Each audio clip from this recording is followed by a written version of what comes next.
To the top of the morning of you, it's Viperstrike 5 and happy St. Patrick's Day. Hello. Good to see you guys here, everyone. And I hope you're all doing well this weekend. Happy Sunday to everyone, and also happy St. Patrick's Day to all you folks in Ireland and all those of Irish descent. And we're back with our All Countries Around the World trip, day number 17. Today, we'll be heading to our next South American country today. We'll be taking a trip over to Guyana. This would be a two-part flight.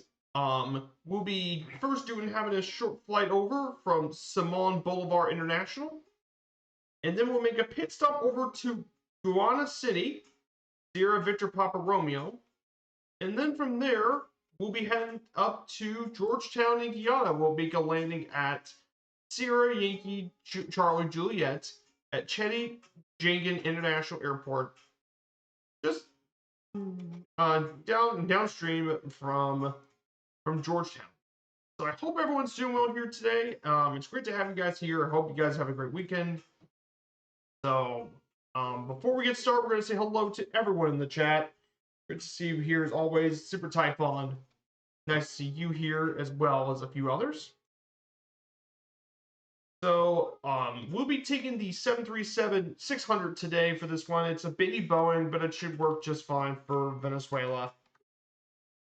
We're back at Simon Bolivar International Airport, the main international gateway to Venezuela. So we're going to be back here as well. Let's go ahead and get back to our cockpit. I'm going to get ready to get going.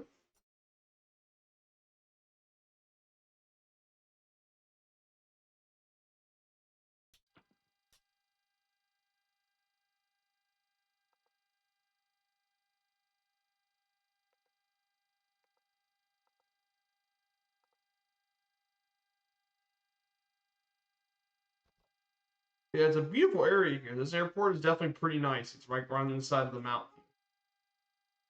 So definitely pretty cool.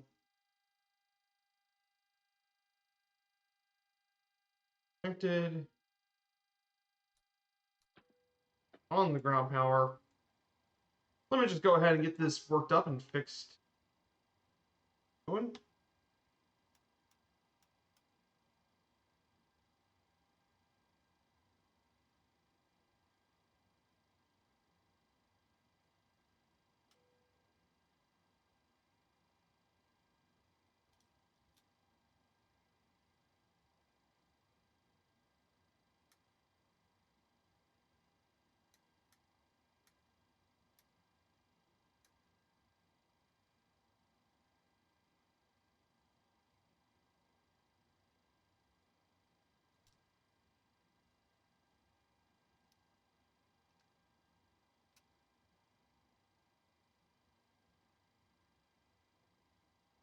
So our first trip is over to Guyana City.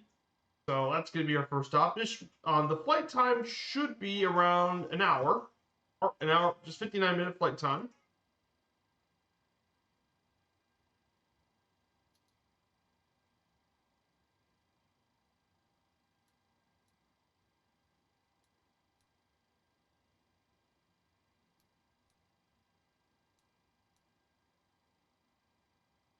CPU generators on. Then afterwards, we can set the packs on auto. And we can go ahead and set the FMCs. Go ahead and take care of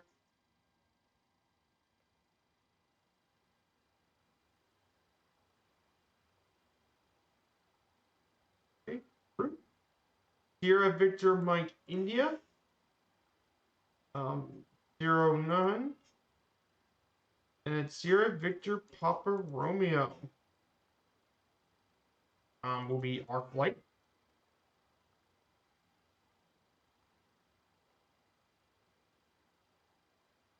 Let me go ahead and grab my flight plan.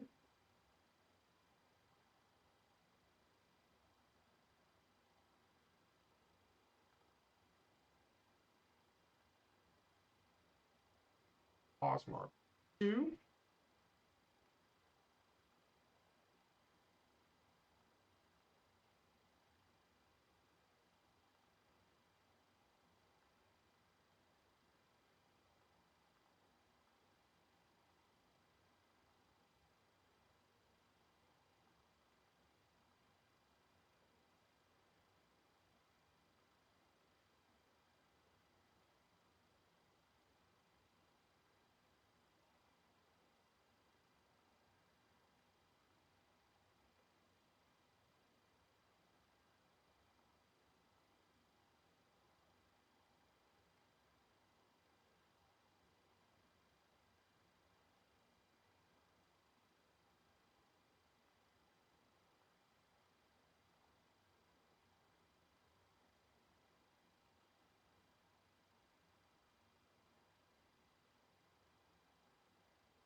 Okay.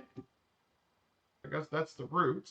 Let's go ahead and grab the rest of the sim brief data. Let me go ahead and grab the Let me go ahead and get the rest of the data and stuff loaded. 105.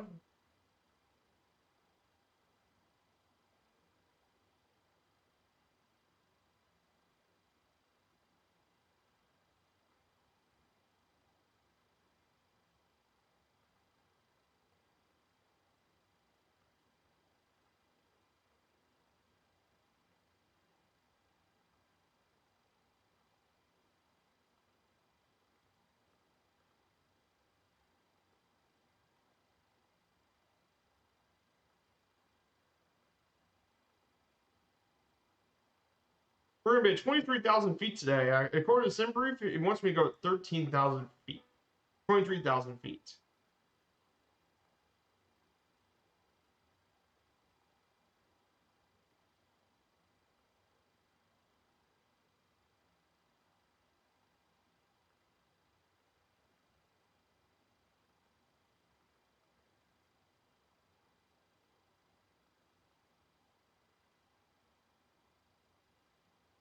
Okay.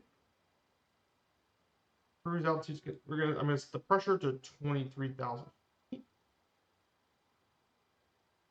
And this area is gonna be 400 feet. Okay. That should be set. We're gonna turn on the flight directors in the throttle.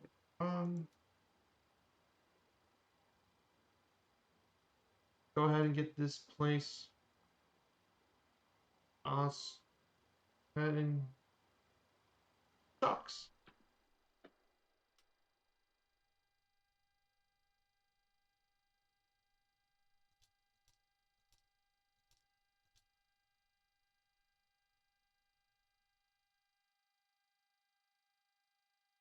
X.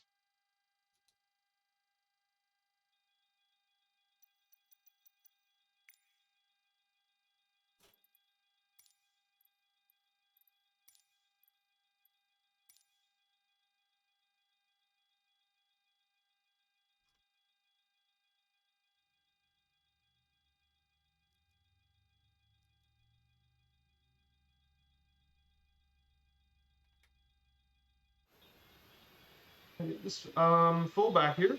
Let's go ahead and get the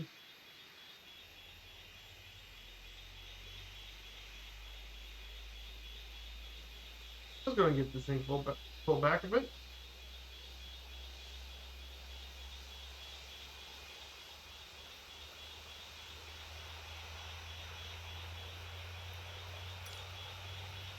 Yep.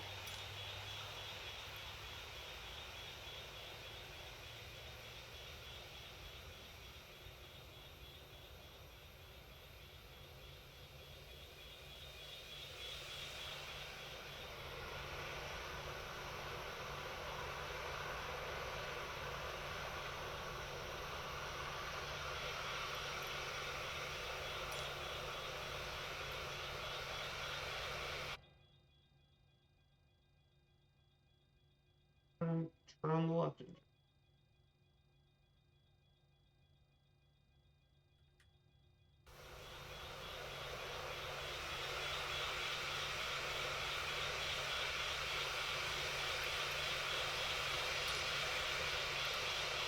Not my great work, but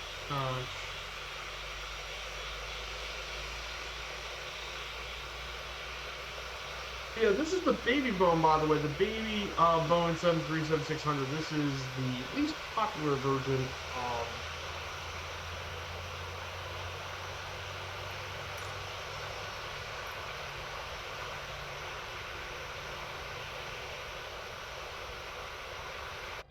Okay, we got that done. I'm gonna go ahead and turn on the gens. Generator left on, generator right. Auto start turn on.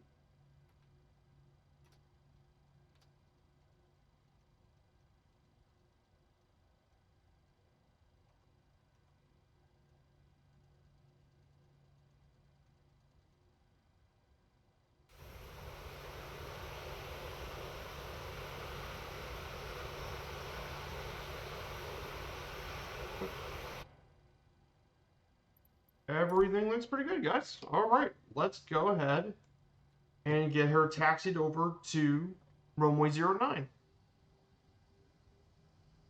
Let's go ahead and get her taxi. Afterwards, let me go ahead and get the packs.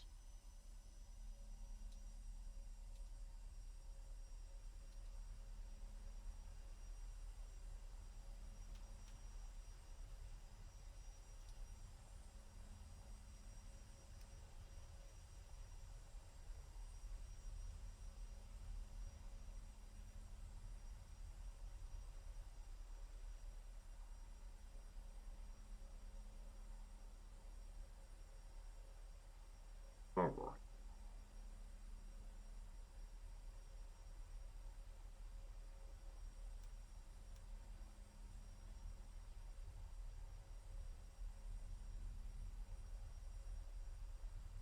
I guess.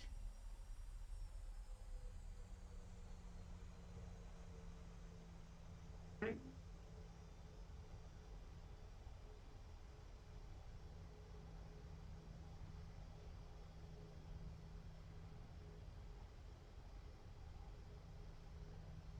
Hey, morning. Good to see you, King Cobra 74. Good to see you, my dude. If you guys haven't checked out King Cobra's, he sometimes streams here on Twitch. So go check out his channel, like good friend of ours. We're about to depart from Caracas, Venezuela. We're heading our way to our first stop here, Guayana City. And we're going to be doing our first landing at Sierra Victor Papa Romeo.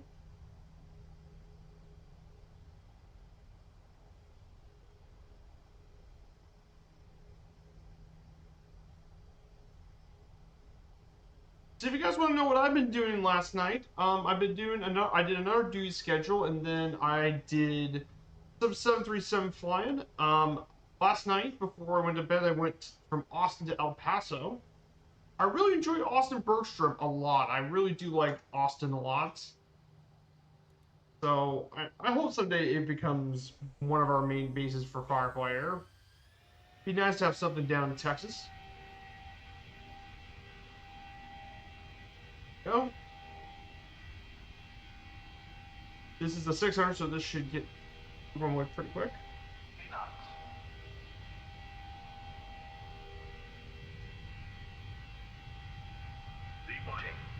Rotate. And she's off. Positive rate of climb.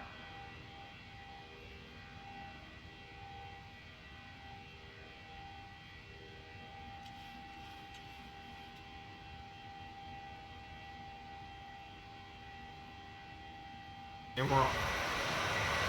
And we're out of Caracas, Venezuela. We're about to fly. Make a beautiful airport for rotation. It's a beautiful airport for sure. Very scenic. We have a 600, particularly flying like an absolute rocket. There's Alan P with us.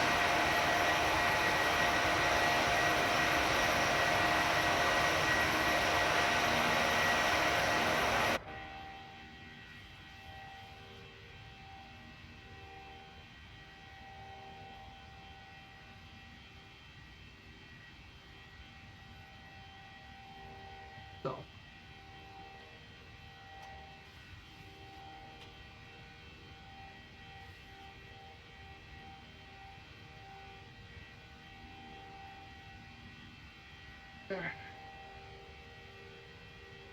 So great to have you guys. I hope you guys are enjoying the weekend and St. Patrick's Day.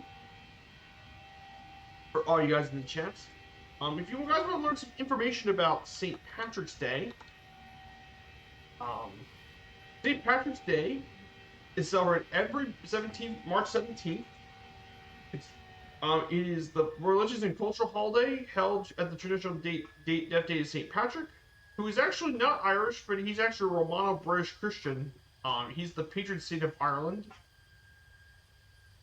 It was made as an official Christian feast day in the 17th century and observed by the Catholic Church. And it celebrates the arrival of Christianity into Ireland. And by extension, celebrates Irish culture and heritage. It's a public holiday in the Republic of Ireland, Northern Ireland, Newfoundland and Labrador. And it's also celebrated in other places like the UK, Canada, Brazil, US, Australia, Brazil, and South Africa, especially among those of the Irish diaspora.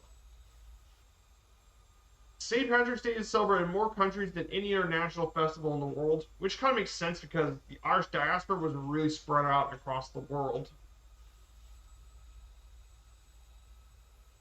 And there's lots of traditions and stuff.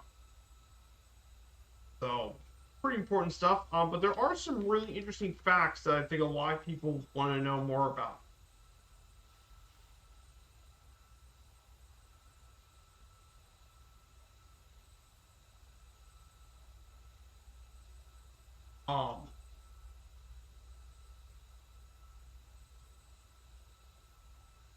Um, Before Green has a political origin from Ireland dating back to the 1641, where Catholic leaders used green flags. However, St. Patrick's Day was not traditionally associated with green. Before 1798, it was actually the color blue that represented Ireland, not green.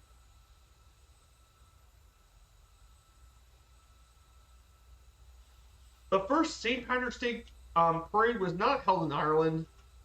It was actually held in the United States. First did it in March 17, 1601. Which is pretty crazy to think about it. And then was later celebrated in Boston in 1737, in New York City in 1762.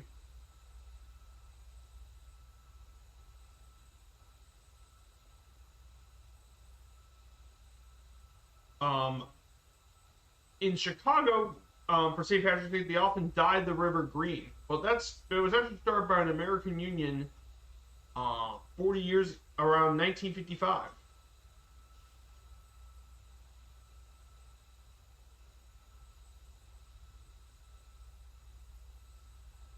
And fun fact about Irish American inventions, one of the most well-known inventions is actually corned beef and cabbage. It was from Irish immigrants.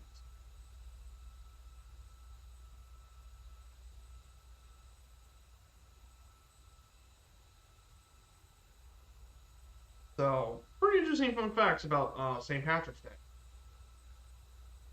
that more people might know more about.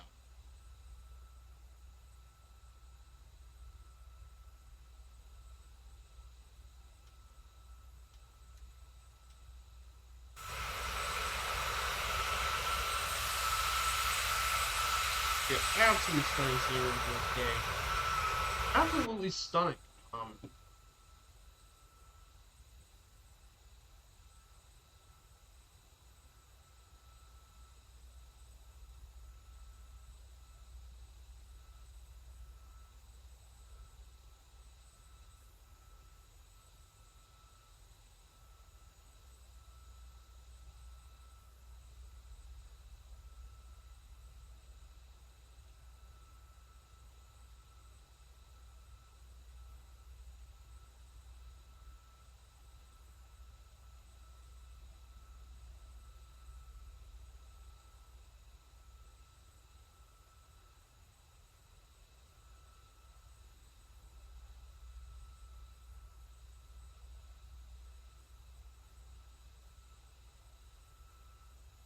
So we will be climbing up a bit higher. And once we get past here, we'll begin our climb.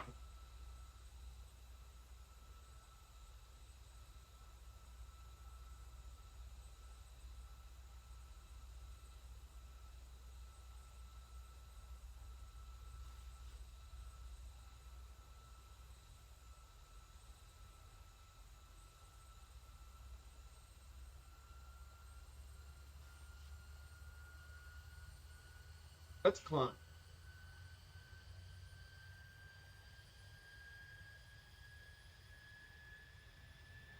We're going to go ahead and climb all the way up to 23,000 feet. It seems a little low for this, but we have our reasons, of course.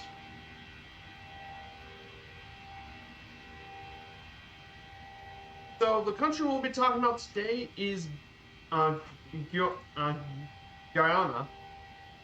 Guyana is actually a really interesting country in South America. It's actually a very unique South American country compared to most of the others. For one of the most unique things about Guyana is it's actually more associated with the British West Indies than it is with the Caribbean compared to the rest of South America.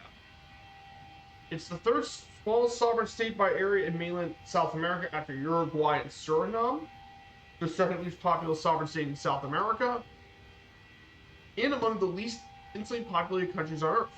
It has very high biodiversity and hosts part of the Amazon rainforest.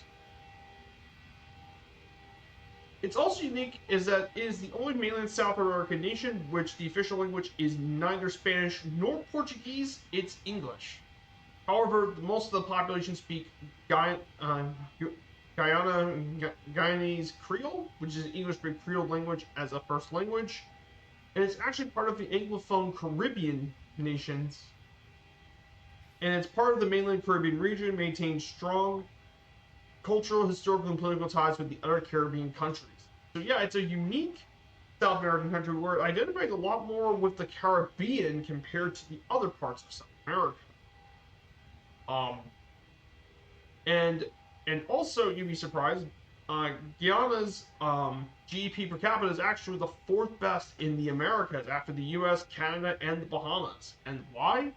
Well, they discovered over 11 billion barrels of oil reserves since 2017, which helped increase its oil as a result. There's still a lot of poverty and significant risk and growth, but let's hope they have a good future. So that is Guyana's future. Oh, here it is. It showed up finally. So here it is. Third smallest sovereign state in South America. It's the only South American nation which English is the official language, though most Guyanese Creole, and it's now ranked the fourth highest GDP in the Americas after the U.S., Canada, and Bahamas. So that's a pretty big deal.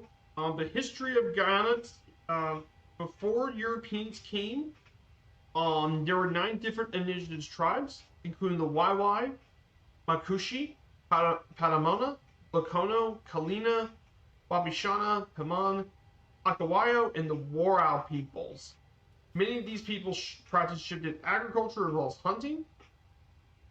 As a result, however, the first European to see Guyana was Christopher Columbus. However,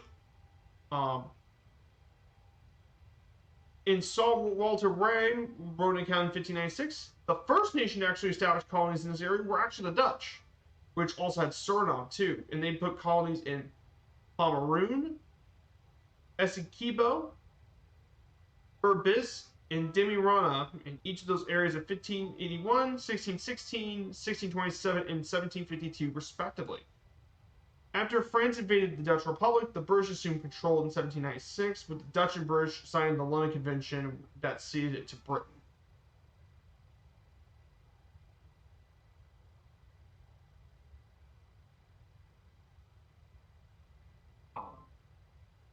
So that became now part of the British. In 1831, the colonies of Demerara Escobar became a separate colony of Berbice, and it became a single colony known as British Guiana. However, since 1824, the Venezuelans have claimed the area west of the Escobar River. Some Bolivar even wrote a warning to it. After decades of these claims, in 1899, a British tribunal ruled it in favor of Great Britain.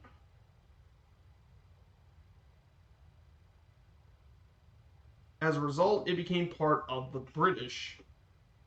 After several decades, Guyana gained independence from the UK as in full independence in 1966 and became a republic in 1970. Still remained a member of the Commonwealth. Shortly after independence, Venezuela continued to have big influence. As a result, following independence, Boris Burnham of the People's National Congress Reform rose to power, quickly becoming a repressive authoritarian leader. And politics divided by race, with different people supporting the parties, causing conflicts.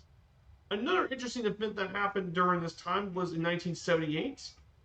when a total of 918 people died in the Jonestown mass murder-suicide led by cult leader Jim Jones in a remote settlement in northwest Guyana.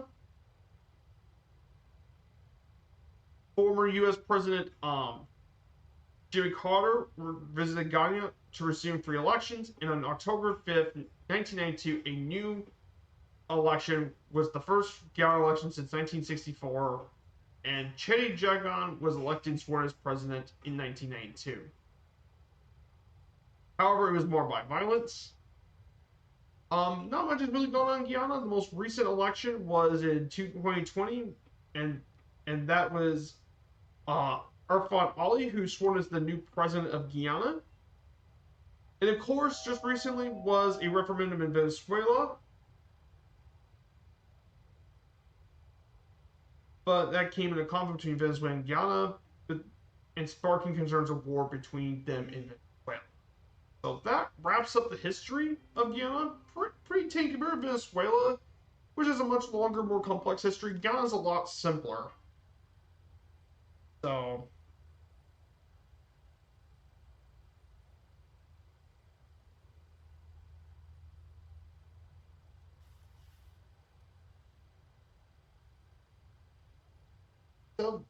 that is it about Guyana's history for you.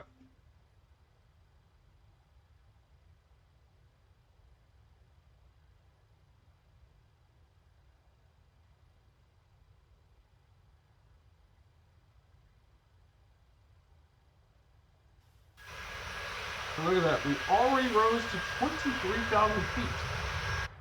And this is what the rest of the flight's going to be, around 23,000 feet. So should be a pretty smooth flying from here.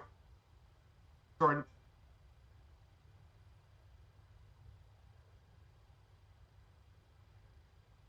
So it should be a pretty interesting rest of the trip.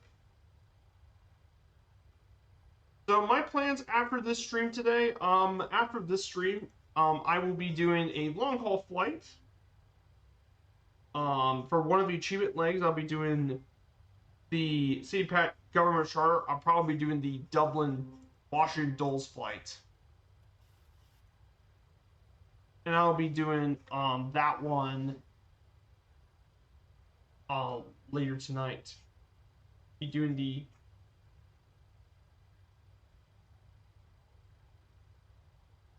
So it should be quite an interesting trip, especially in the airliner.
So I think the plans for next week's schedule, I think with the weather in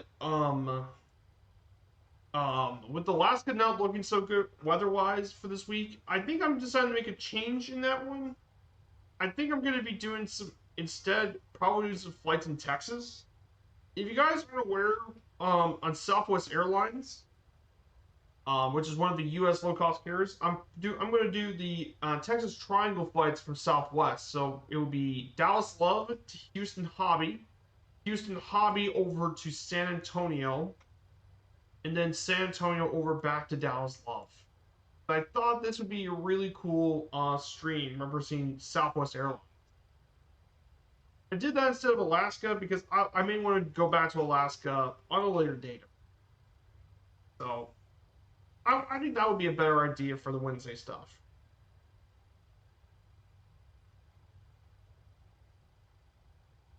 That's going to be my plan for next Wednesday.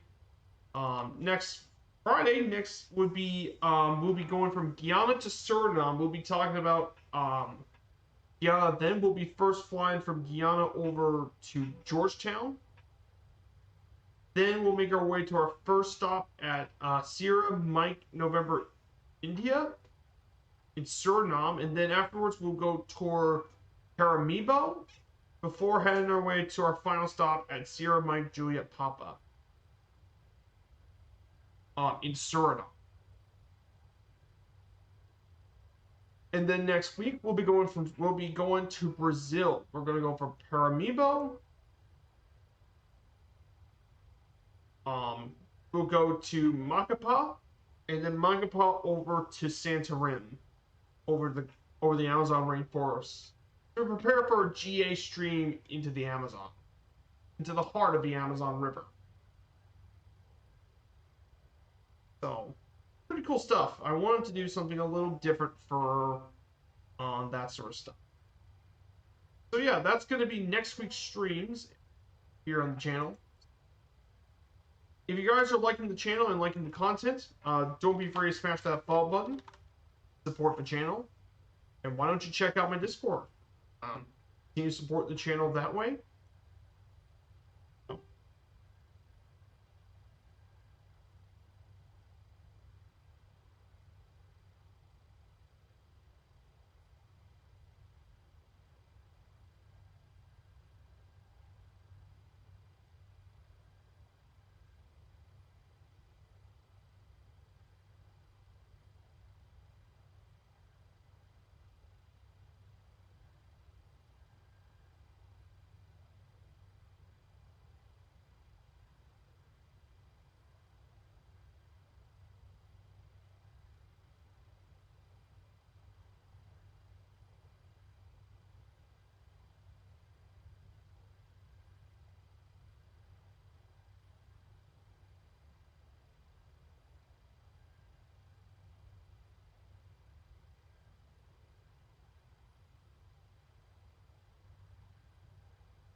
So yeah, guys, I want to ask you guys if you guys had any really good plans for the weekend. I hope you had a great weekend. And tell me what you guys had done for the weekend. Should be a pretty nice sort of streams and stuff.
So let's talk about a bit about Guyana's geography a bit. So, Guyana's geography consists of several major regions. For example, they contain the coastal plain, the white sand belt, and the interior highlands. All make up the part of Guyana's geography. Um, One of the big parts about the coastal plain, which is about 5% of the country's area, is home to actually 90% of the people on exchanges between 5 to 6 kilometers wide in exchange from the Coronado River to the Venezuelan border. Despite being a small area, that's where most of Guyana's people live, right on the coast. Um, then you also have the White Sand Belt, which is south of the coastal zone and contains of low sandy hills, rocky outcroppings. And by far the highest and the largest regions are the interior highlands. A series of plateaued, flat-top mountains and savannas extend to the white belt of the southern borders, and often the western part are dominated by the Kairama Mountain.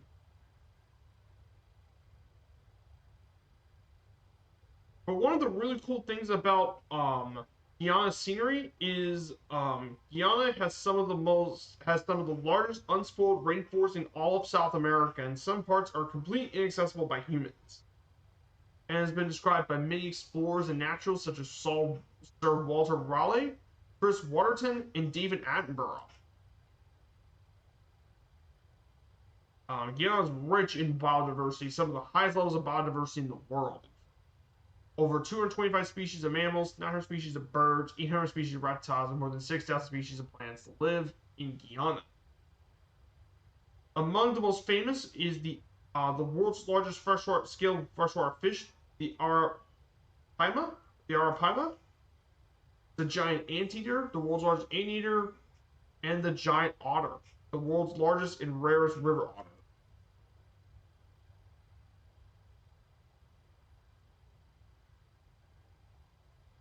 And they also contain some of the world's rarest orchids as well. So there's definitely lots of really cool wildlife, plants, and animals all across Guyana. In terms of climate, Guyana's climate is a tropical climate, and the temperatures don't vary year. And there are 2 wet seasons, one from December to early February, and late April to mid-August are the wet season. Rainfall is mostly in the northwest, lightest in the southeastern interior.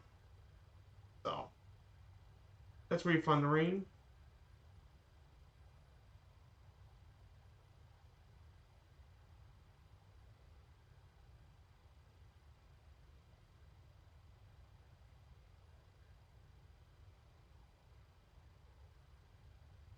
Definitely something pretty to keep an eye on.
You have Alki with us.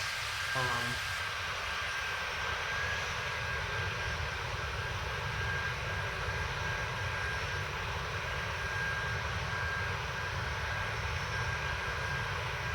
we are outside. We're just around 150 nautical miles out of our stop here at Guyana City.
Beautiful, beautiful landscape here today.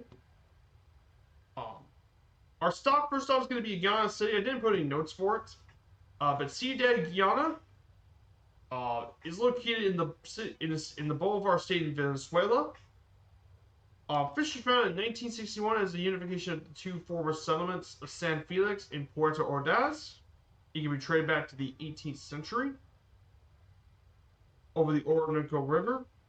It is one of the most important areas in Venezuela. It's one of the fast-growing city in Venezuela, and one of its most vital shipping locations, thanks to its industries in iron, steel, aluminum, and hydroelectric industries.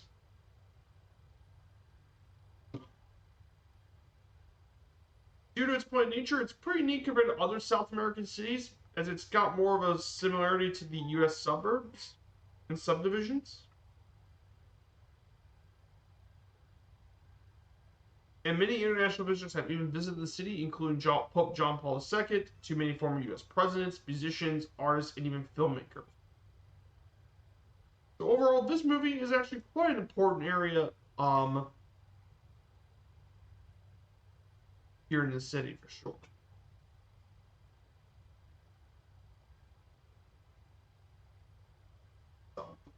That's the destination we're visiting. And this city's airport is Manuel Carlos Piedra Guyana Airport. Guyana Airport. This is the main airport of the city. It was named after the victorious general of the Battle of San Felix, Manuel Piedra. It mainly has flights to Caracas, but also some have flights to Manaus, Brazil, Maracaibo, Venezuela, and Palomar. It's got one runway, which is about 6,700 feet long.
So we're gonna get ready to go in a bit. So Right around this area here, we're going to about to make our top of descent. Let's see how far we are. Okay, within 40 nautical miles, we'll make our top of descent over to Sierra Papa Victor Romeo. Should be quite an interesting landing for sure.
Hmm.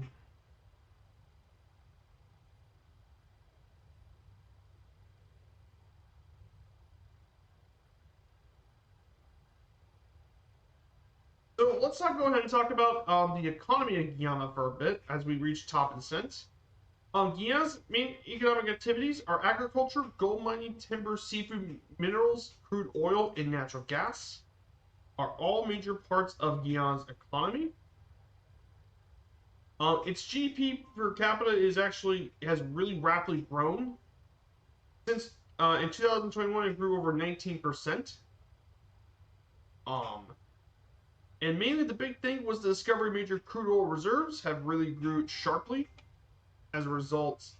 However, before all the rise of petroleum and all that, agriculture was a big part of Guyana's economy, and it still is today. Agriculture is still a very important part of its economy, but mainly historically sugar was very important. However, due to global competition, it's not been as important, but it's still a big major export along with molasses and rum.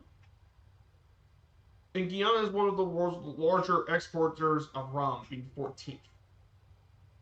However, mining has now surpassed sugar production thanks to the large scale gold and bauxite mine operations um, in there. And of course, petroleum has really made that economy grow a lot more in recent years. So that's definitely a pretty big deal um, in Guyana for sure. More so than many other places in South America.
Hey, Super Tom, good to see you. We're about to make top and send over to Guyana City, be our first stop of the day. Um, I wanted a little pit stop for this flight because I wanted to break up this flight a little bit. I wanted to do two flights, so I wanted a little bit of a break.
we're about to make our way down there.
So let's go ahead and get down to here.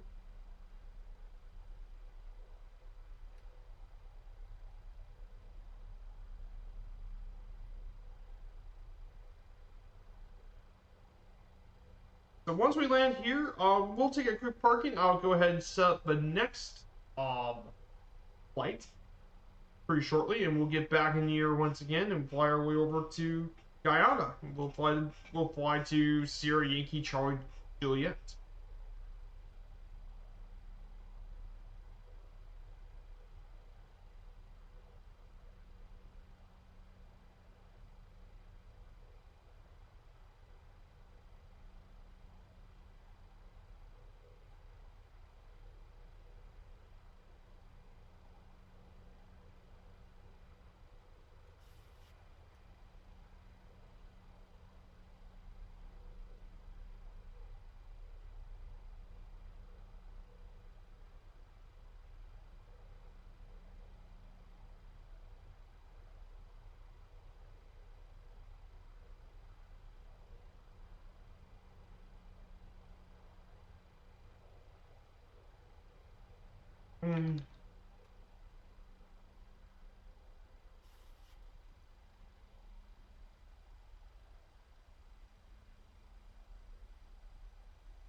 So, let's see who's with us. Alex D's with us as well. There's Alex D with us. And the 737-700. He's with us as well. Yeah, sometimes the satellite data here isn't exactly the greatest here in Venezuela, so definitely keep that in mind.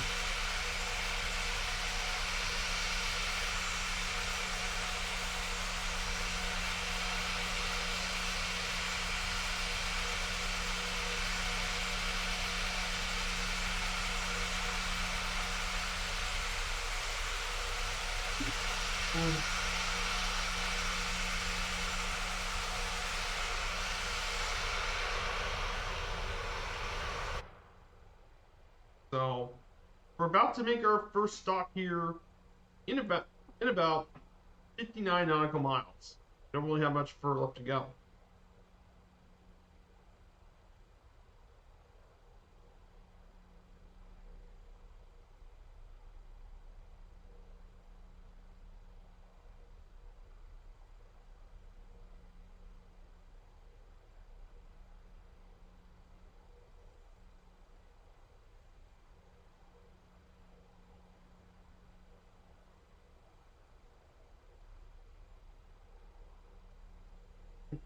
Hmm.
Hmm.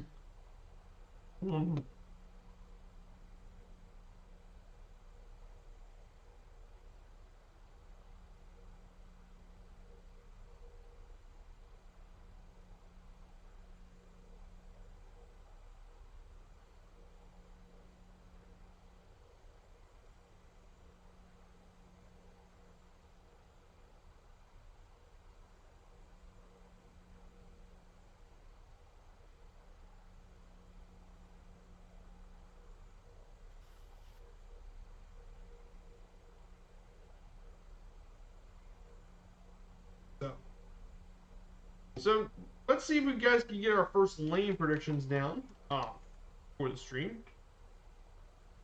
Let's go ahead and actually do it.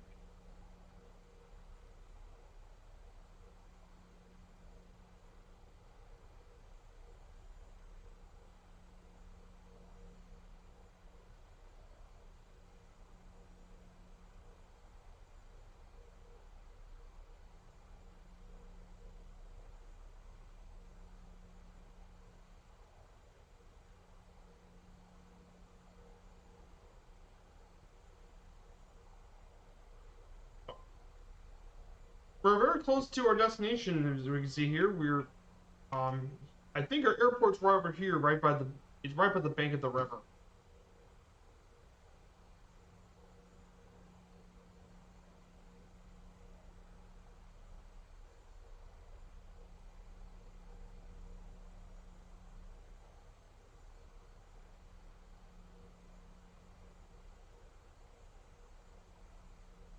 Mm-hmm.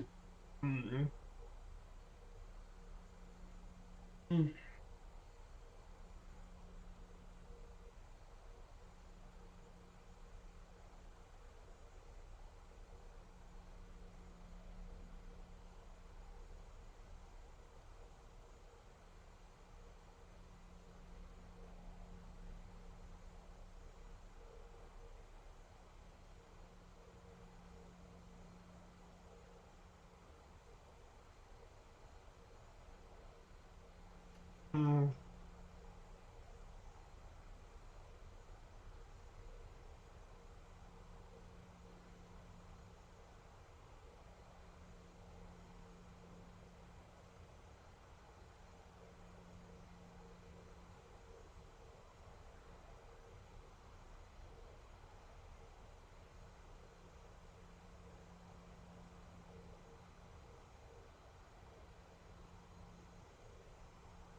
So here we are, guys. We're not very far off. I'll put my first stage of flaps up here pretty soon, and we'll get ready for our first lane of the day at Sierra Victor Papa Romeo. First lane sight today.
So should definitely be a really, really good permit.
Mm, mm,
mm.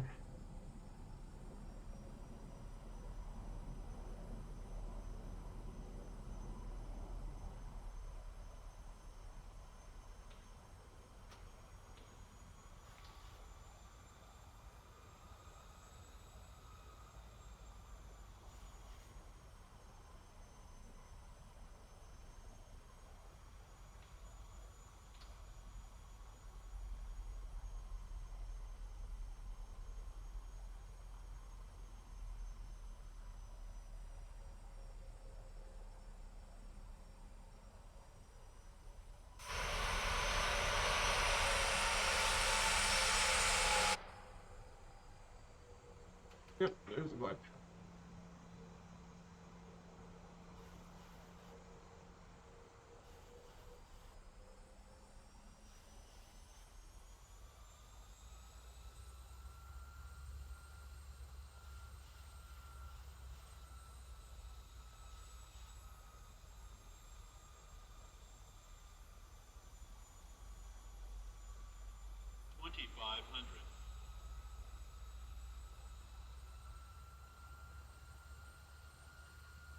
Mm.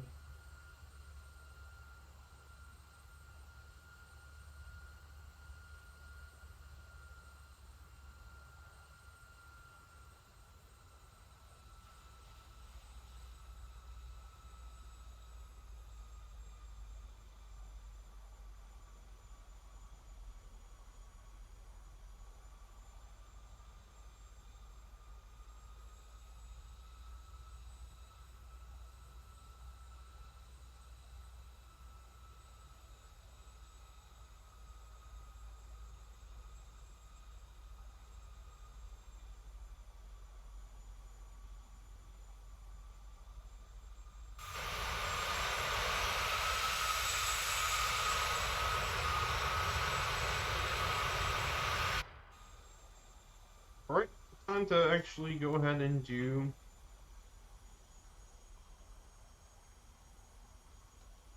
Like I said, this runway is going to be pretty short. At 6,700 feet.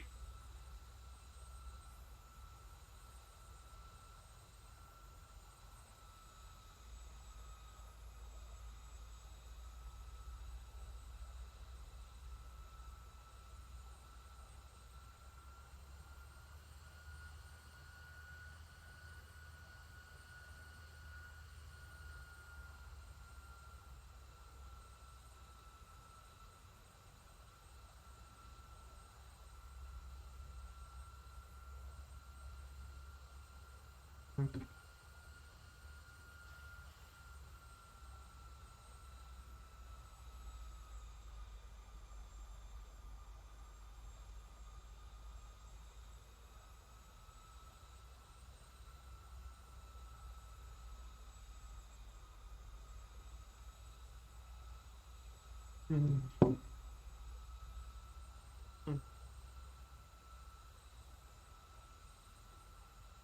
1,000. Here we go, guys. We're about to make a landing here at our first stop.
That's not a bad landing. Negative 252. At least I got her down safely.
Well, so this is our first stop here in Guyana City. This is not going to be the last stop. This is just only our first stop of the trip. So our first stop here in Venezuela. So we're about to now head our way over to the city of. We're gonna head our way over there. So let me go ahead and work on the flight plan really quickly. If you guys want to join in, You're feel free to take an A320 or a Cessna Citation C700.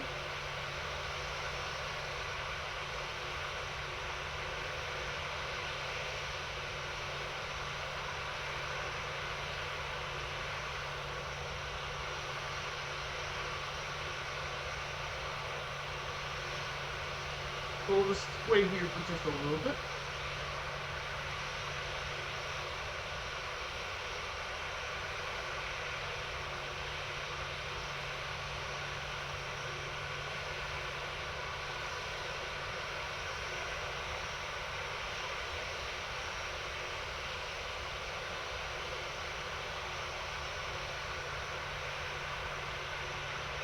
So let's go ahead and get ready for our second flight plan here. If you guys want to know the route, F1 route would take us here.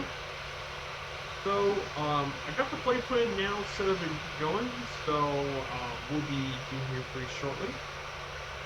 So the flight plan, let's go ahead and put on the new flight plan for this one. This one should be a pretty simple one.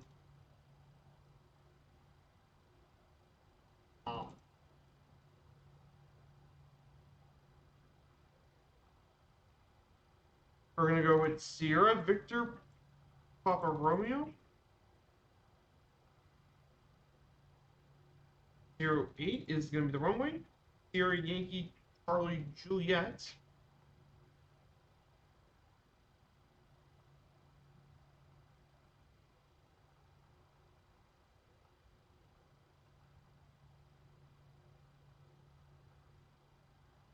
We're going to go take the Cobalt 1 departure.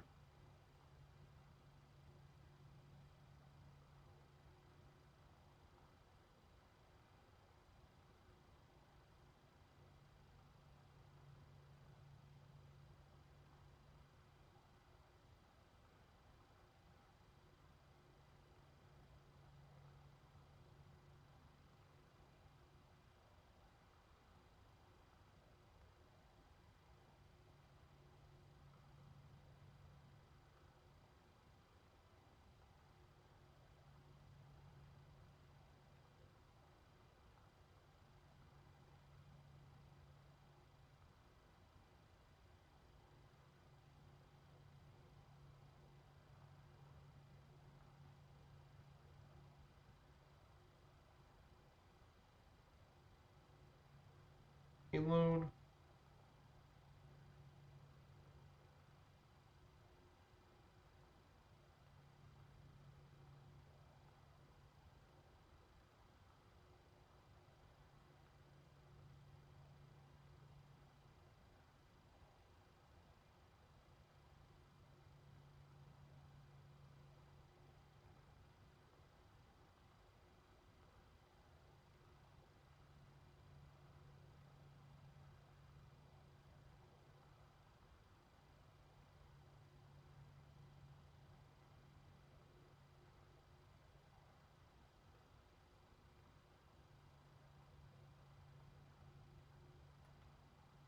Hmm.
61 degrees.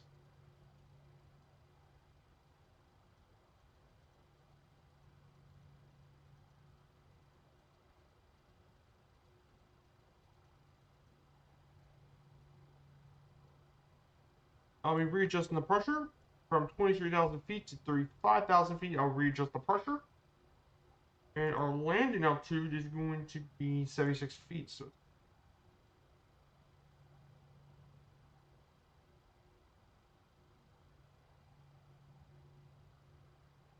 just a step.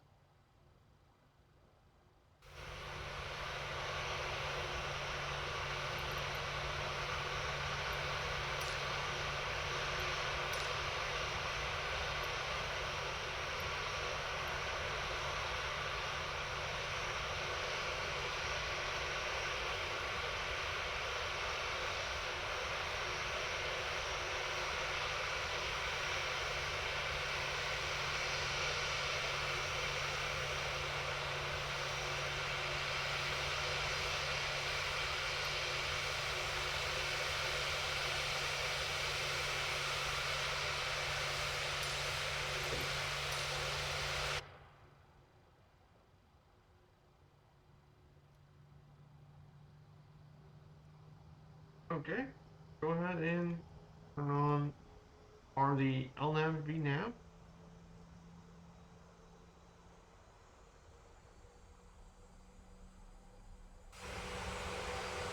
And I'm gonna also turn down the trim.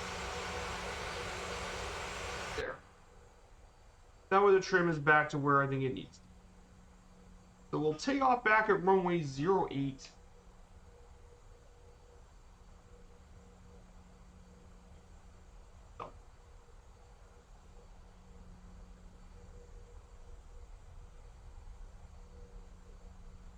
But yeah, we're going to be doing lots more of these airliner flights, these around the world trips when we get to like Brazil and stuff. Just because Brazil is so massive of a country that it would be more convenient if we were able to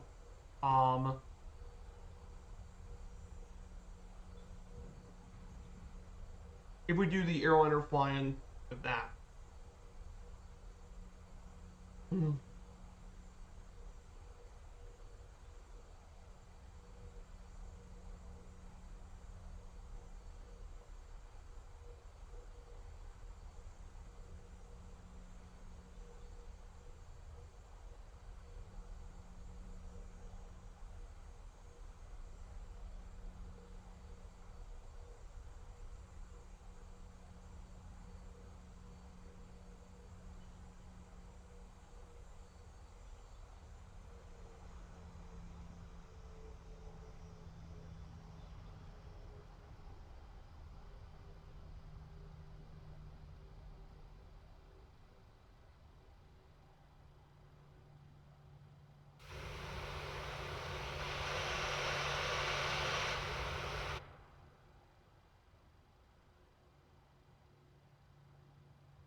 So let's go ahead and get going.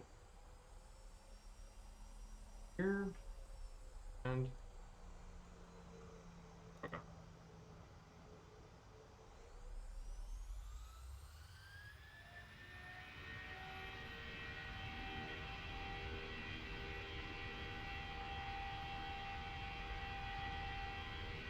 I know you're not an Airbus guy. Would you also get the Airbus A380? Here's the thing. I could get the Airbus A380.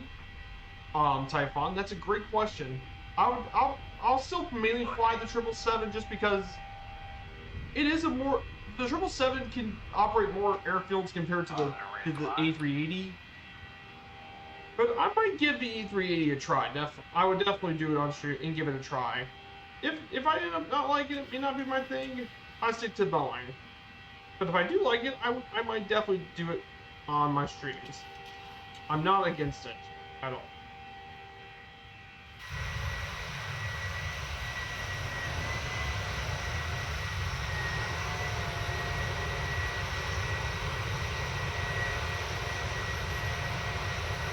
And she's flying like a rocket ship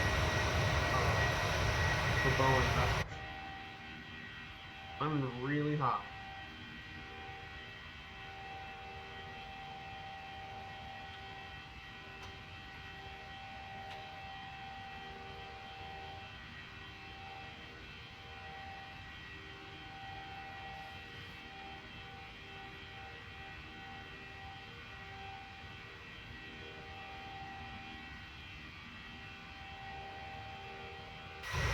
So over in front of us is Guiana City, or Ciudad Guiana, for short.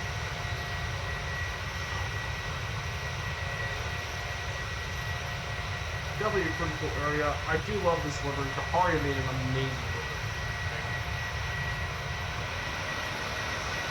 I do love flying this to some of the lesser served routes.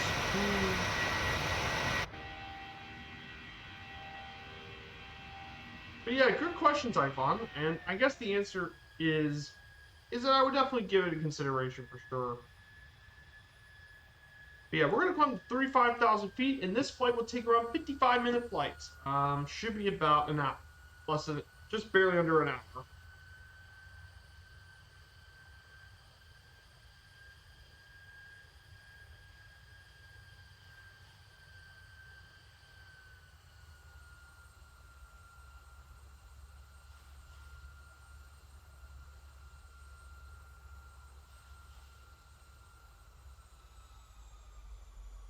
So,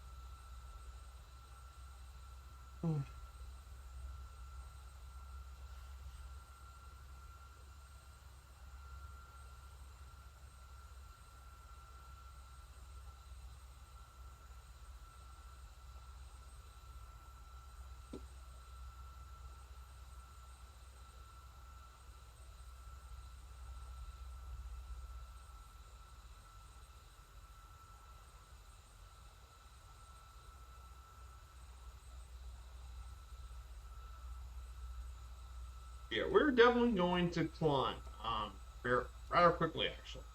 Like I said, the 600 is the smallest of the three, so being the smaller one, we can definitely make a quick climb in and out of this airport.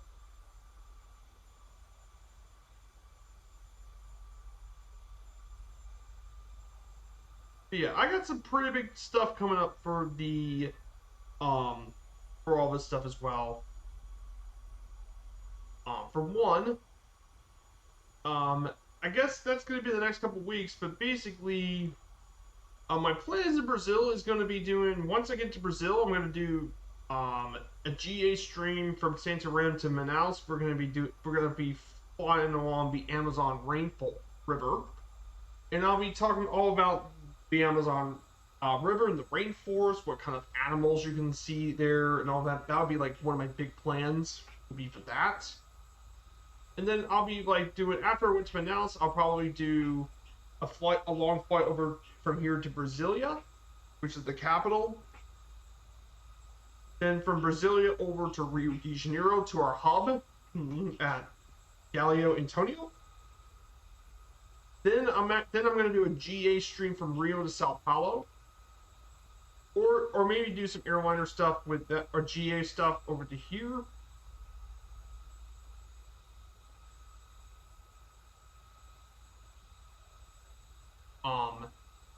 Maybe to Port Alvarez, then maybe do a quick airliner trip over to Paraguay. Maybe do a brief pit stop into Paraguay, fly into the capital, go back to Porto Alegre, then do some flying over to Montevideo, then do some flying into Buenos Aires. Kind of my plan is just to have a variety of streams and just have a variety of topics and stuff. That way we get something new for each of the streams.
Hmm.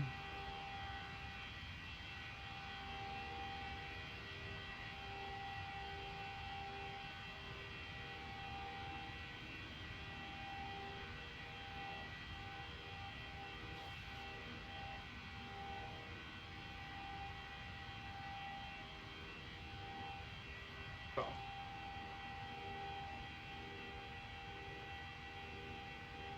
we'll talk about more about Guyana once we're going to start climbing our way to 35,000 feet.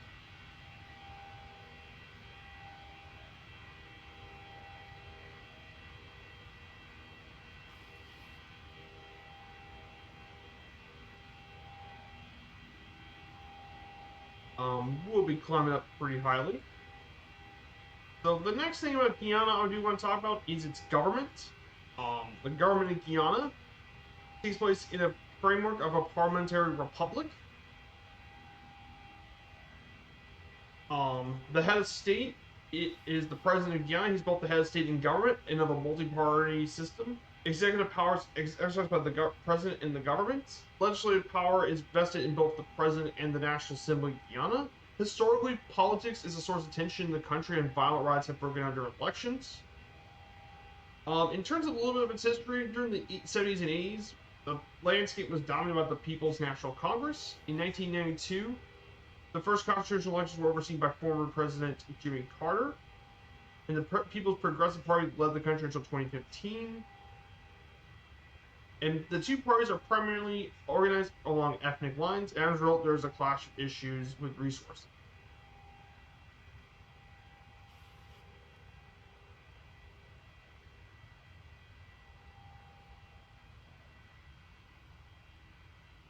But the big thing about the politics of it is the conflict with Venezuela, and it's been discussed for over 100 years about the whole issue with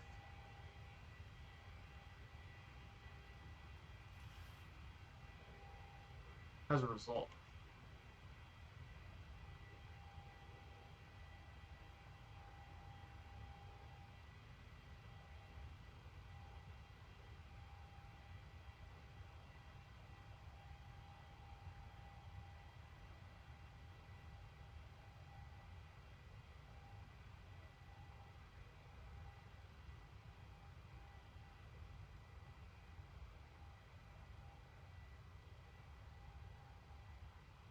So that's something to keep in mind is the politics of it.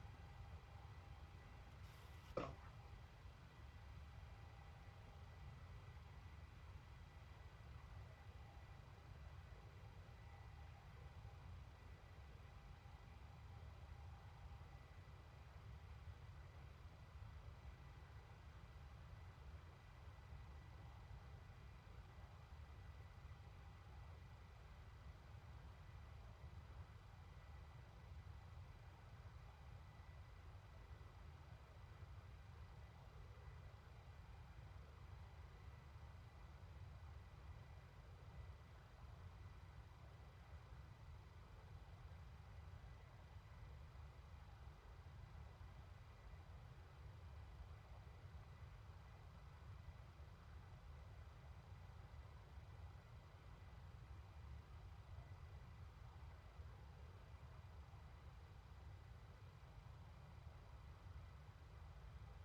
so we'll get ready to climb up higher at 35,000 feet.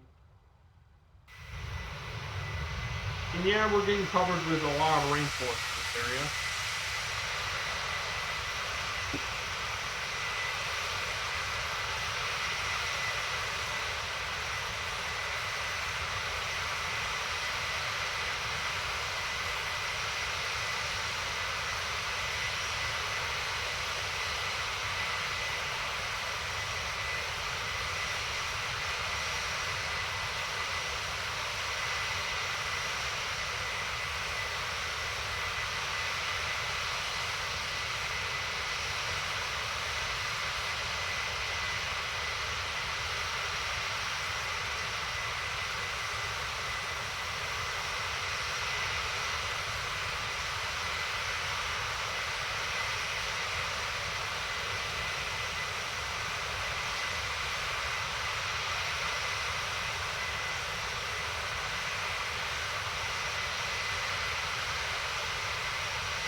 So we're about to reach 35,000 feet shortly.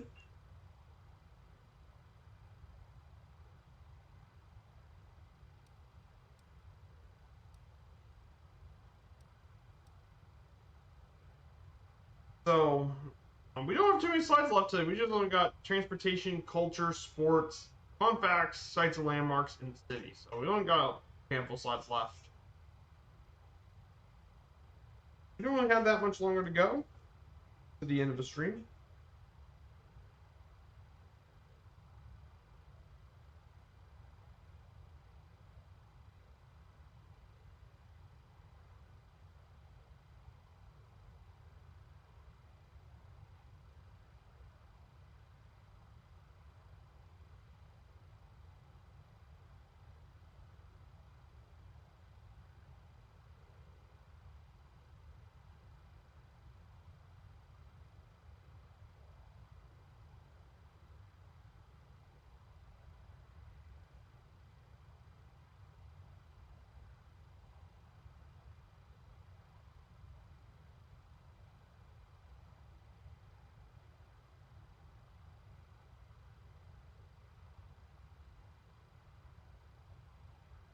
Um,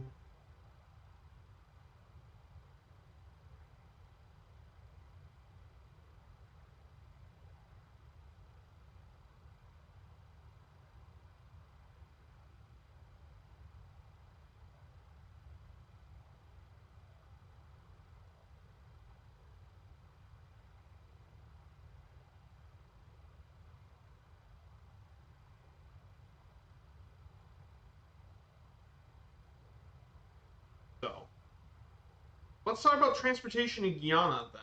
Let's go ahead and talk about this for just a bit. In terms of Guyana and transportation and infrastructure, um, Guyana's transportation includes many of the infrastructure, docks, vehicle, terminal, fleets, and more of in the country. The transportation services provides a lot of services. Around the city, the public transportation around the capital is primarily owned by privately owned minibuses, which operate in allocated zones. Taxiers have free movement around the cities into rural areas, and it's much less regulated as a result. So, in terms of long distance transportation, there's about over 2,400 miles of road, and 24% of those roads comprise of primary roads in the coastal river and areas in the agriculture sector, while some are into the mining and forestry sectors. However, the access to roads are mostly in poor condition, though some have been rehabilitated as roads. However, the main thing that's holding back the road network in Guyana has been the rainforest. No joke, some of the rainforest in this area is very difficult to get into.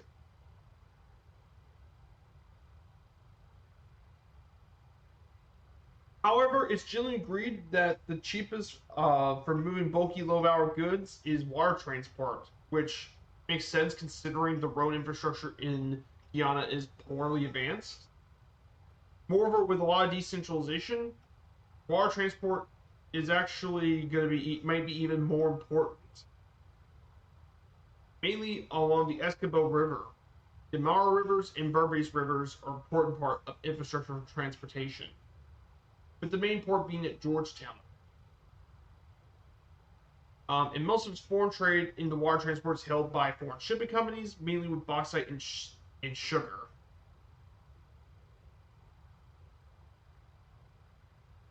And ferries are also very important as well to link primary roads in the coastal area with Guyana and Suriname.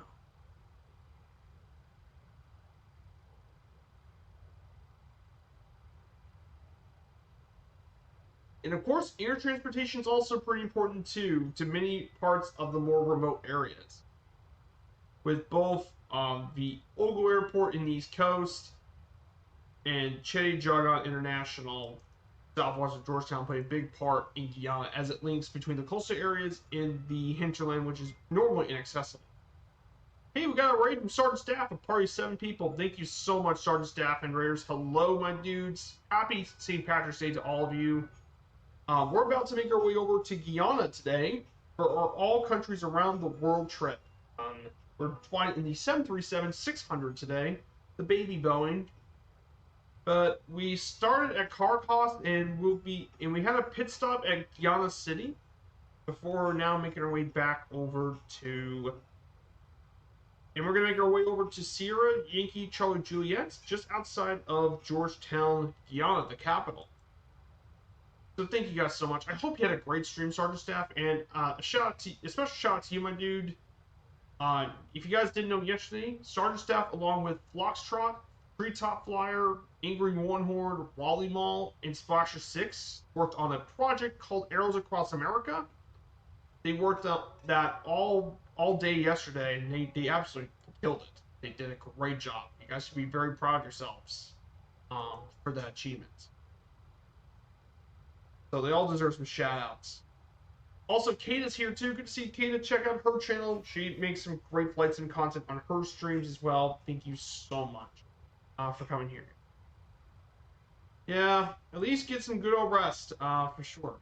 But yeah, air transportation is a big part of Guyana's transportation. In fact, Charles Lindbergh even visited there in 1929 on an amphibian craft.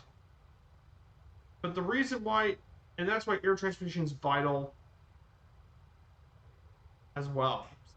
But there's still a lot of challenges to the development, mainly with production costs, the mining forestry sector, and with those challenges of transportation and all that, it definitely kind of hurts the potential of Guyana compared to some of the other South American nations.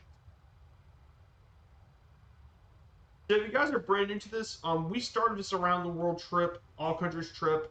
On New Year's Eve, we started in Indiana. We made our way first south, Palm Beach. Then we toured the Bahamas, Cuba, Jamaica, Haiti, Dominican Republic, St. Kitts and Nevis, Antigua and Barbuda, Dominica, St. Lucia, Barbados, St. Vincent, Grenada, Trinidad and Tobago, and now we're in our first South America. We already then toured the first South American nation of Venezuela, around Maracaibo, Barquisimeto, Valencia, and Caracas, and now we're heading to Guyana. After this flight, we'll be then visiting Suriname next, and do some flying around Suriname.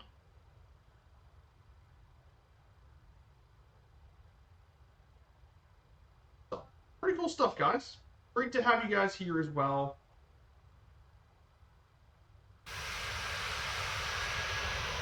Here's our baby bone. Good little baby bone.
So here's top of descent. We'll be coming to top of descent pretty shortly.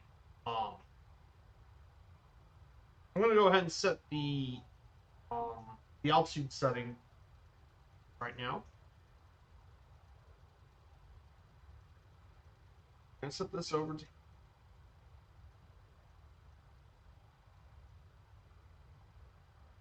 So great to have you guys here. If you guys are interested, I have a Discord here. You guys are more welcome to check out. I stream 3 times a week on Wednesdays, Fridays, and Sundays. I stream at 1600 Zulu because of the daylight savings time change. So I stream 1600 Zulu on Wednesdays and Fridays. Wednesdays are my virtual airline streams with Firefly Air, the official Firefly VA of the Two-Tone Murphy community. which I'm a very proud member of.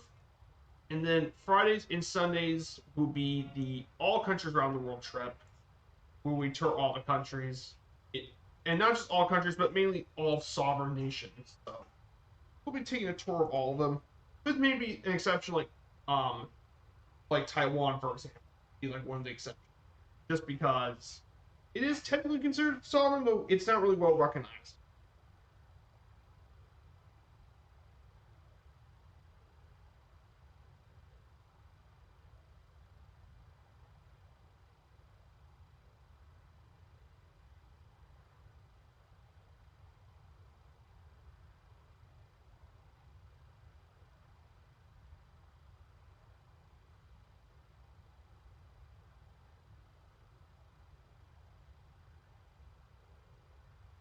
Mm,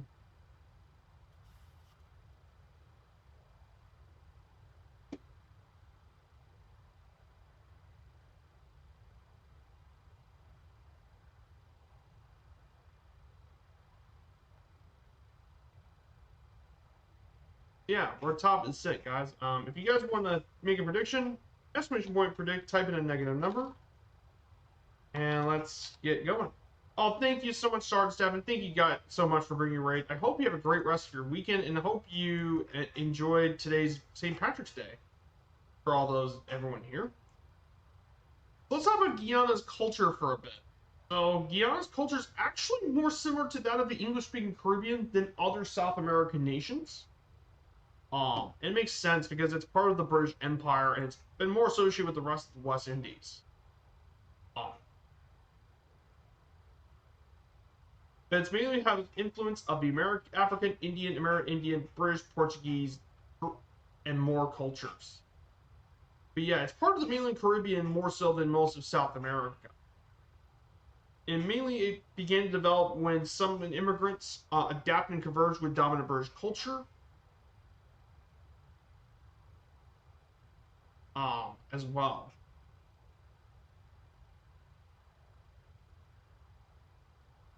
And as a result, Guyana's geographic location also means that it has a very significant Amerindian population, making Amerindian culture more prevalent here in Guyana compared to many other parts of the Americas, making it more similar to that of Trinidad, Tobago, and Suriname. So as a result, it gives it a very unique kind of culture, and it shares many interests with the West Indies, like food, festive events, sports, and much, much more. Giving Guyana quite a unique culture compared to the rest of South America, of course. For example,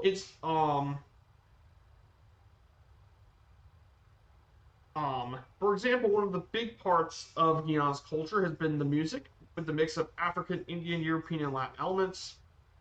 But the most popular type of music is calypso and its offshoot.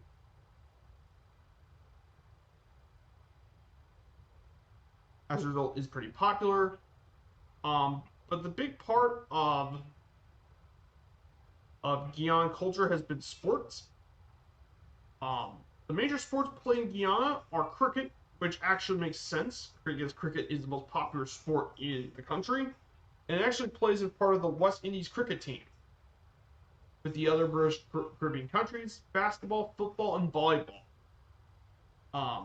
Historically, Guyana's men's national basketball team has been one of the top contenders in the Caribbean League. And for international football purposes, unlike other South American nations, it's actually part of the North American League, the CONCACAF, which is the North American League.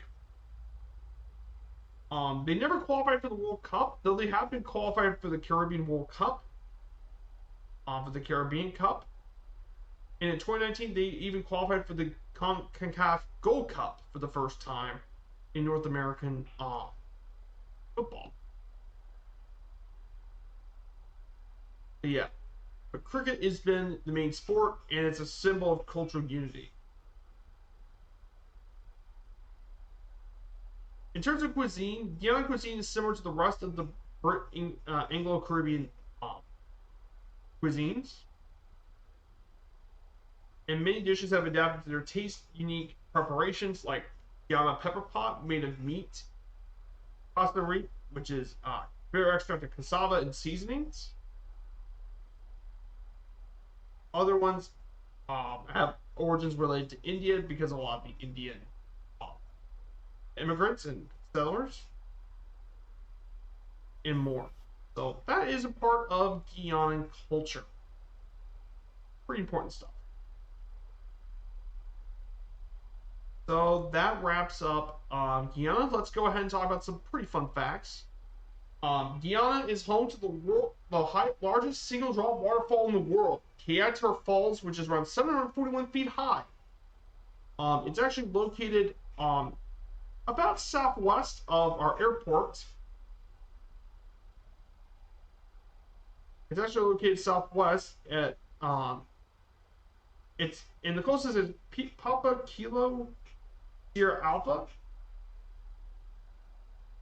and we could check out the falls from there. I didn't have any flight plans to there, unfortunately. I didn't want to wander too much. So that's a pretty cool place to visit. Guyana is, like I said earlier, the third smallest country in South America. Thanks to British colonization, it is the only country in South America where driving is done on the left side of the road, not the right. It's home to the world's largest single source reserve of bauxite, and it has the largest population of American Indians in proportion to its total population in South America. So, there are two main sites and landmarks to visit, and they're both in Georgetown. The St. George Cathedral, made of timber, and reaches a height of 43.5 meters, or 143 feet tall, and is the seat of the Bishop of Guyana. The other is the Castellani House, which served as residence for colonial government officials. It has been the home of the National Art Gallery of Guyana since 1993. So there you go, guys. Here's some information about Guyana. Some pretty cool stuff.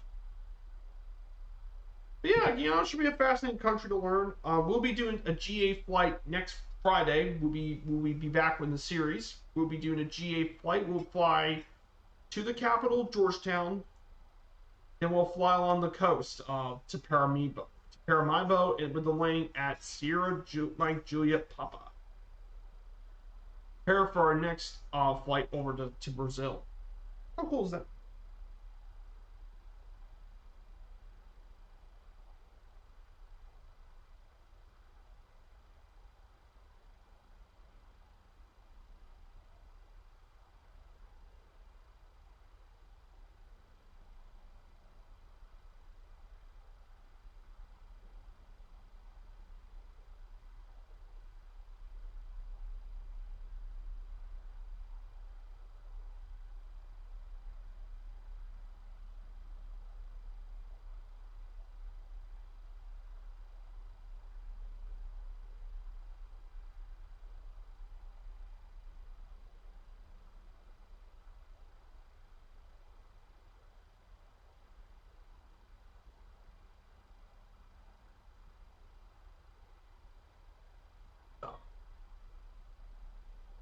So I do appreciate you guys. Thank you so much for coming along on today's stream.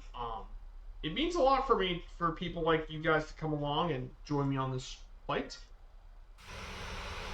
Yeah, we got lots of rainforest to fly over. But like I said, I do like flying South America quite a bit. It gets overlooked a lot for a lot of the flights and stuff. But like I said, it's great to fly along. This is the most known destinations in the continent.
Hey, Kata, good to see you. We're getting ready. We're gonna get ready for the landing here soon enough.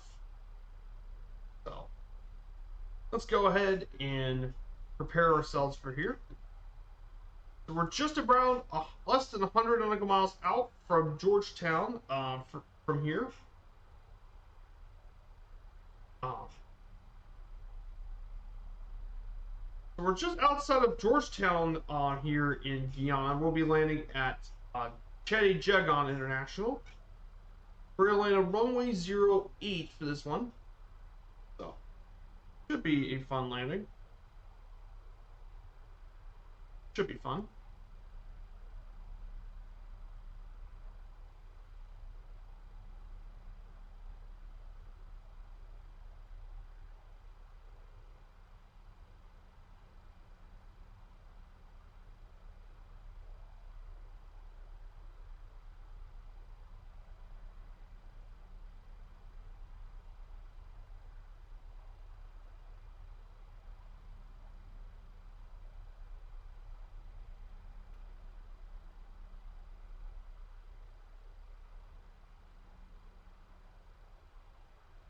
Yeah, it's got some cloud cover from here.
So we're going to be the first place we're going to check out is Georgetown. Well, it's the capital city and um, the capital largest city in all of Guyana. Georgetown has been around since 1781. On the mouth of the Damar River. It's nicknamed the Garden City of the Caribbean. It is the retail, administrative, and financial services of the country, and accounts for the large portion of the GDP in the country. It's well known for its prominence with British colonial architecture, including the tall painted timber St. George's Cathedral and the iconic Staborak Market. It began as a small town, um, and it was actually built as well. It was renamed Georgetown in 1812 after King George III.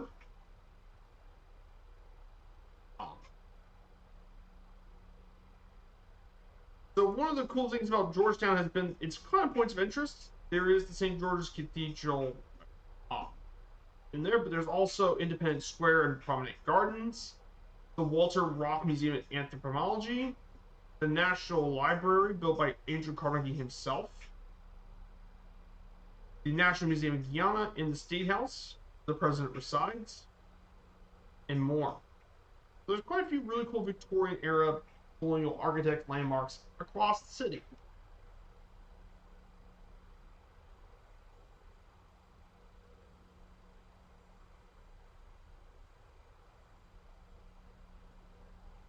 And some notable people from Georgetown, Guyana include the former president of Guyana, David A. Granger, uh, former member of the West Indies cricket team, Lance Gibbs, um, and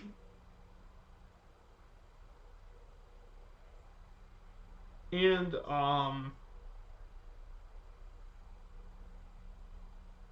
and historian of Africa, Walter Rodney, were some notable people born in Georgetown, Guyana. And then finally, on the last slide for today is Che Jagan International Airport, Sierra Yankee Charlie Juliet. It was used to be known as Tim Harry International Airport. It's the primary international gateway to Guyana, located on the right bank of the Damara River, 25 miles south of Guyana's capital. It's the larger of the two international airports serving the capital, the other one being at Eugene F. Corellia.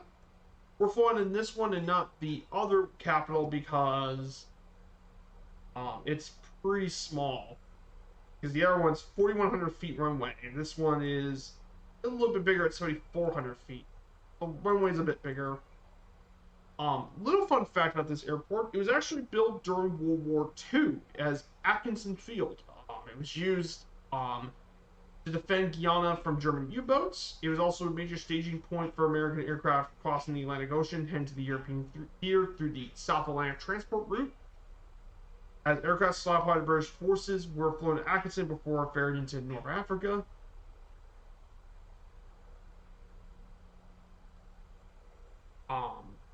After the war, it was eventually turned into a little air base and then handed back to British authorities in the 40s, and it became a civilian airport. And it first had jet service in 1961 with Pan Am operating 707 flights with the round trip up between Paramaribo, Georgetown, Port of Spain, Barbados, and New York City. Pan Am was also operating weekly DC-6 prop service as well across to Miami and more. And it continued to get some growing stuff throughout the airport. It was renamed the 90s after the death of President Che Jagan.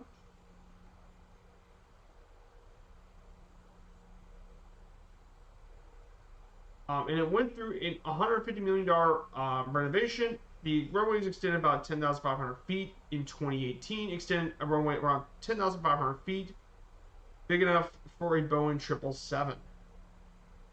It currently has flights to Miami, New York, London, St. Lucia, Toronto, Port of Spain, Panama City, Havana, Barbados, Santo Domingo, and now starting April 1st, Houston. So that is Che Jagan International Airport. Pretty cool, guys. How cool is that, guys? Now, in the sim, it's 7,400 feet, but this was before the runway extension was in real life, which extended it by a whole 3,000 feet.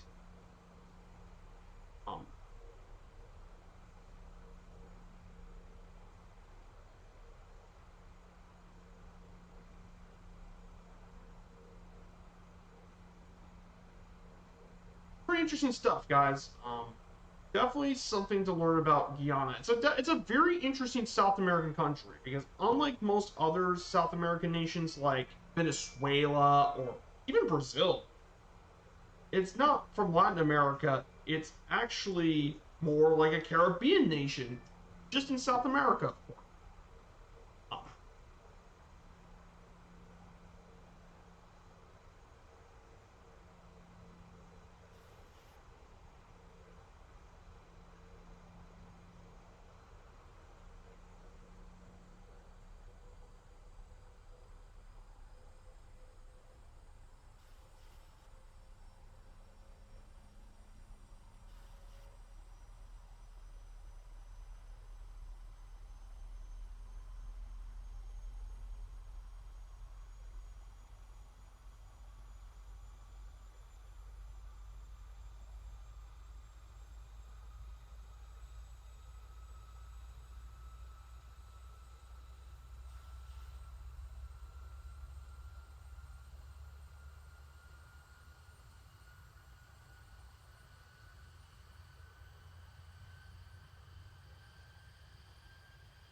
So down below us is the Escabo River, one of the main rivers of Guyana.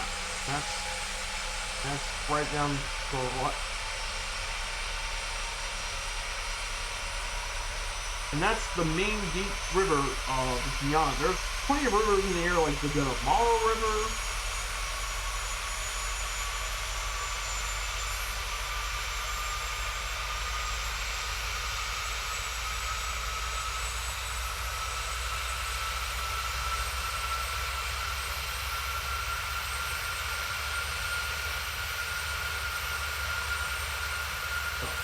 Pretty cool stuff.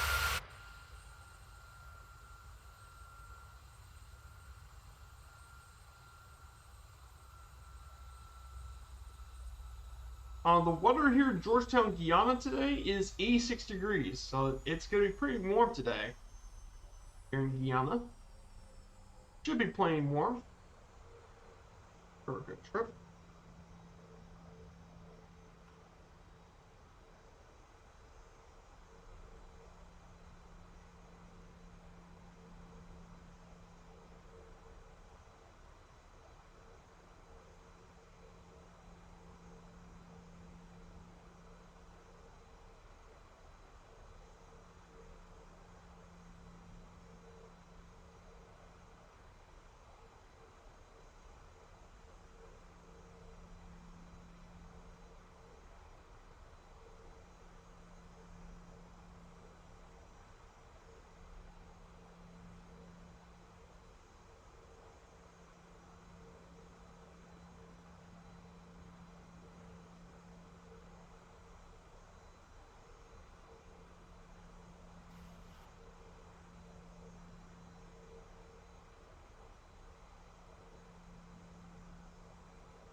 Here we are.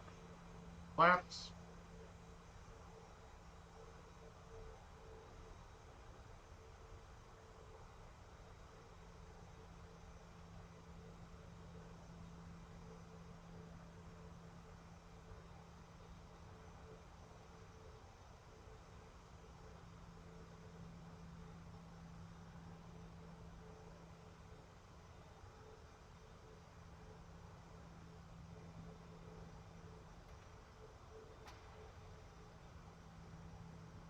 Hey, good to see you, FJY.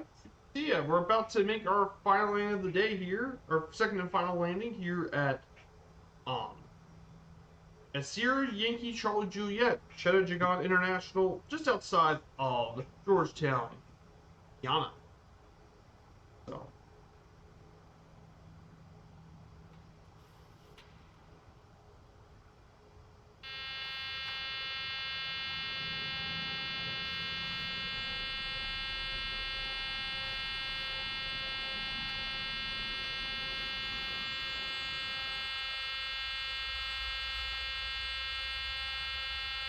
Here we go.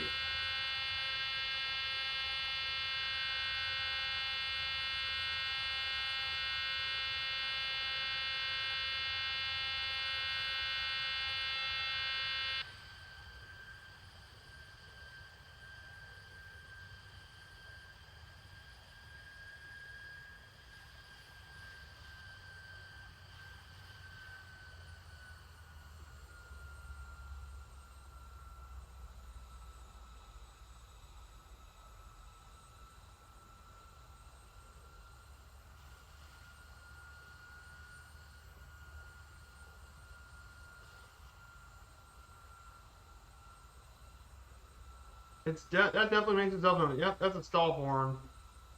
Yeah.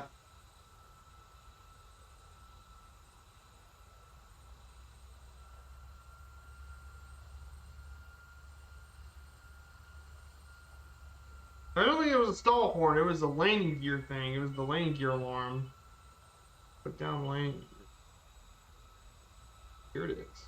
I think we see the airport over down here.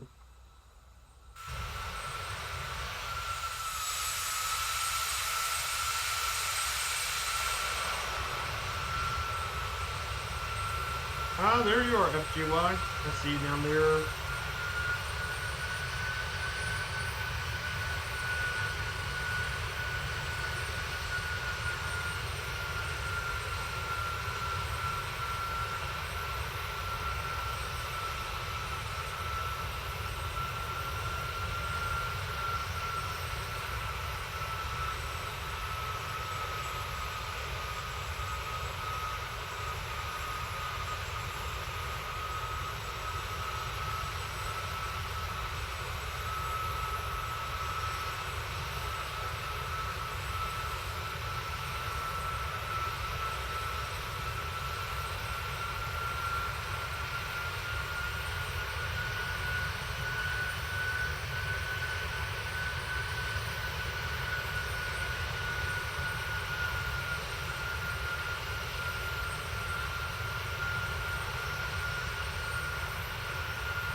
Okay. Should be a beautiful landing down in Guyana. Should be a nice landing. So,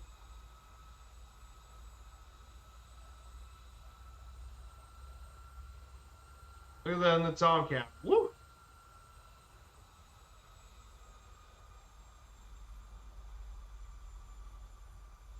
$1,000.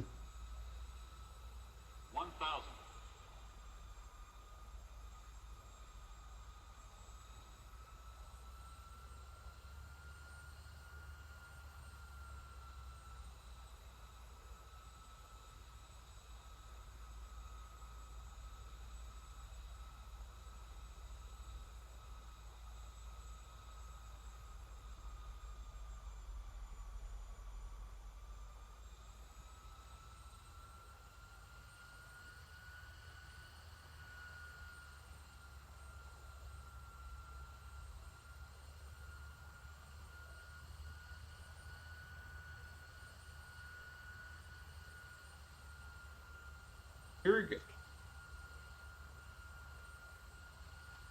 500.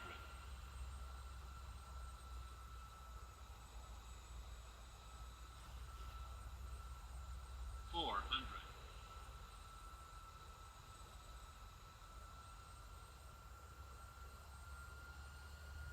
300.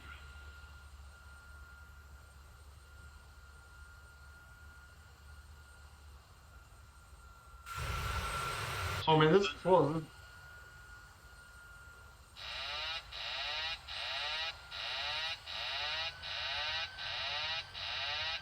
Oh, I think I know why they did that.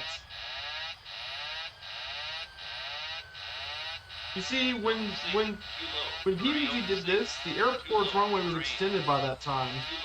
They were gonna land in the trees. I would.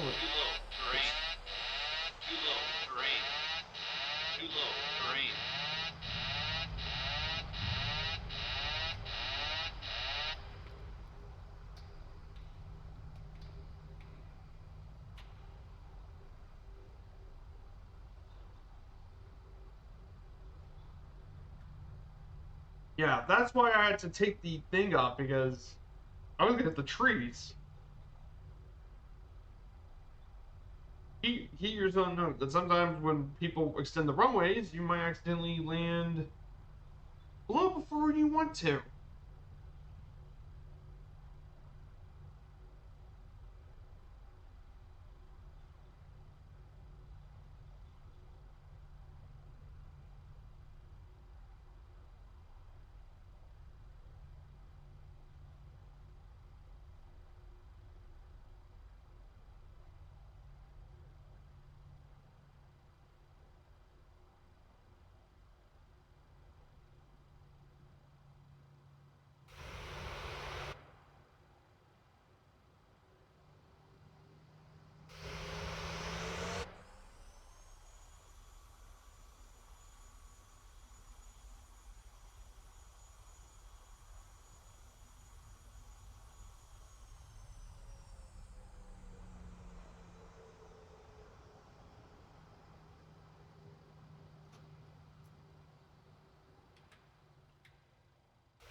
Welcome to Guyana, welcome to Guyana, everyone.